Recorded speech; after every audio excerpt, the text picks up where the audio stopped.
Alright everybody, here we go. How we doing today? So now it's Tulsi Gabbard talking about the American Empire. Tulsi Gabbard blames both sides for waging these wasteful wars, as though the only way that we can relate with the other countries in the world is by bombing them.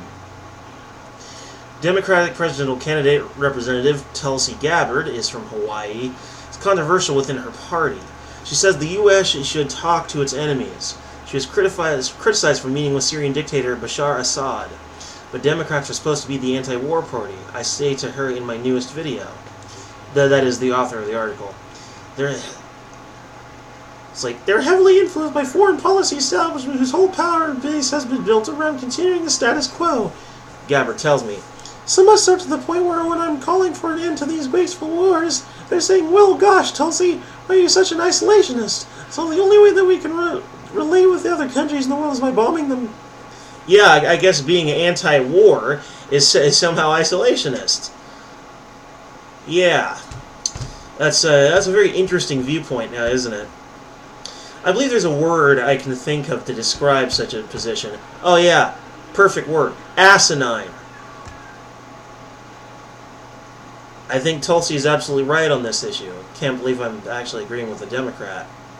Especially in 2019. Huh. Anyway, Gabbard is a veteran and now says, honor our servicemen and women by only sending them on missions that are worthy of their sacrifice.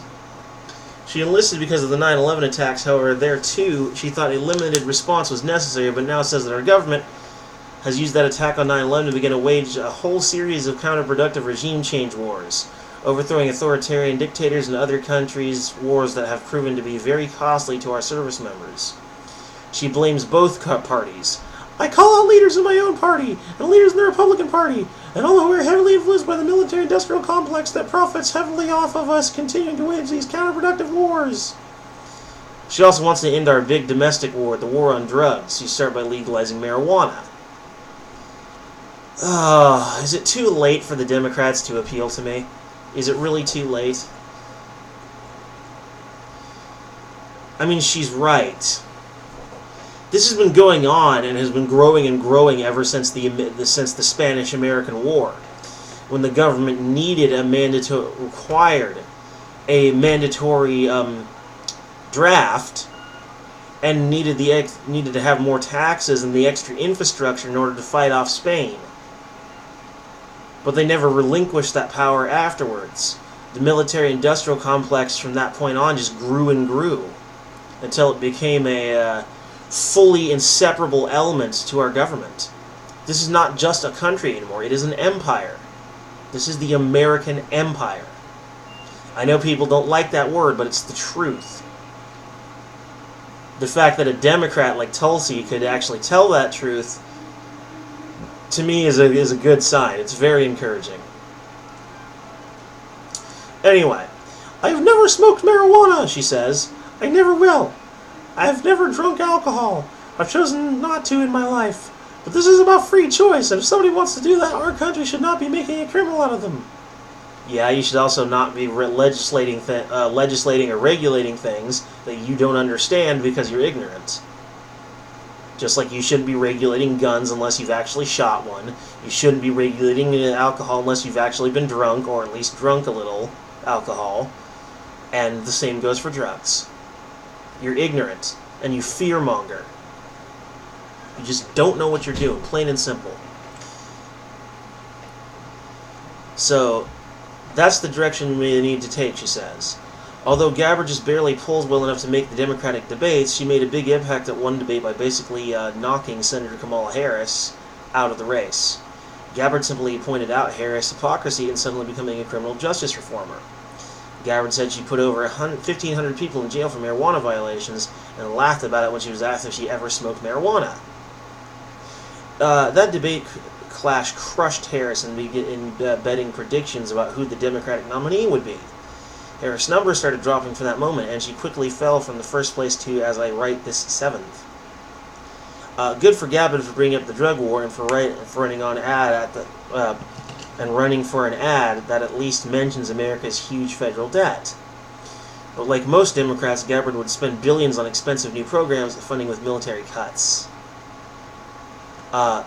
But Bernie Sanders admits that Medicare for all alone would cost $3 trillion. The budget for the entire military, by comparison, is $700 billion per year. Yeah. See, this is why I don't like the Democrats. Their solution to every problem is throw money at it.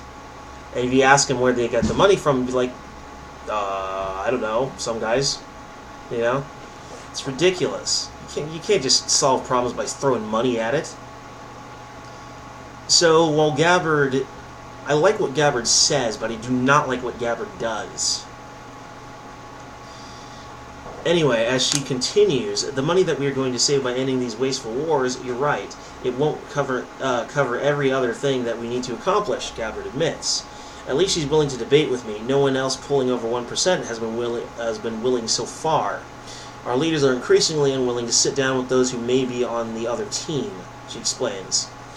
She says, like, look, I love my country, you love our country, let's come together as Americans with appreciation for our Constitution, our freedoms, civil liberties, and rights, and have this civil discourse and dialogue about how we can move forward together. I like what she says, I hate what she does. I don't know what to do with her. I will say this, though. This is an empire. This is the American empire. We constantly quash the freedom of others while touting our own. It won't be long now, I think, before the government, hell, there's already elements in our government that want to move from squashing just the freedoms of other people to squashing our freedoms as well. Beto O'Rourke is a tyrant. Straight up. He wants your guns. He wants control of your speech. Beto is basically 1984 in action. He's what would happen if 1984 went and had sex with Meiji Japan and had a baby. Beto O'Rourke would be the damn baby. For those of you who don't know, Meiji era Japan was a period in the Japanese Empire where the citizens were completely disarmed, had no weapons, claiming it was going to protect them from evil foreigners, and next thing you know, what they needed protection from wasn't evil foreigners, but from their own government, because the police started abusing them, they started being extrajudicious, it was guilty till proven innocent, abuses, bad times had by all. What would be so different if the weapons were taken away in the United States?